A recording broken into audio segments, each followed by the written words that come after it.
Hi pear fam, ಇವತ್ತಿನ recipe village style ಬೆಂಡೆಕಾಯಿ ಪಲ್ಯ.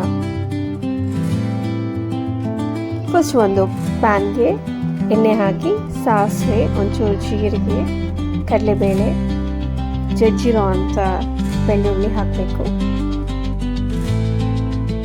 ಒಂದು ಕೈ ಹಿಡಿಯಷ್ಟು ಕರಿಬೇವಿನ ಸೊಪ್ಪು ಮತ್ತು 4ರಿಂದ 5 ಮೆಣಸಿನ್ಕಾಯಿ.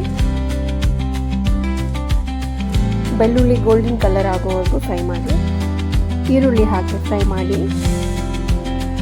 ಈಗ ಕಟ್ ಮಾಡಿರೋ ಬೆಂಡೆಕಾಯಿನ ಹಾಕಿ ಬೆಂಡೆಕಾಯಲ್ಲಿರೋ ಅಂಟು ಚೆನ್ನಾಗಿ ಹೋಗೋ ತನಕ ಫ್ರೈ ಮಾಡಿ.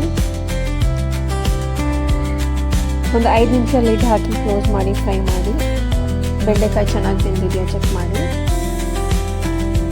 ಬೆಂಡೆಕಾಯಿ ಬೆಂದಮೇಲೆ ಒಂದು ಅರ್ಧ ಸ್ಪೂನಷ್ಟು ಅರಿಶಿನ, ಉಪ್ಪು ಹಾಕಿ, ಅದಾದಮೇಲೆ ಖಾರ ಪುಡಿ ಮತ್ತು ಒಂಚೂರು ಗರಂ ಮಸಾಲಾನ ಹಾಕಿ, ಕಟ್ ಮಾಡಿರೋಂಥ ಕೊತ್ತಂಬರಿ ಸೊಪ್ಪು ಹಾಕಿ,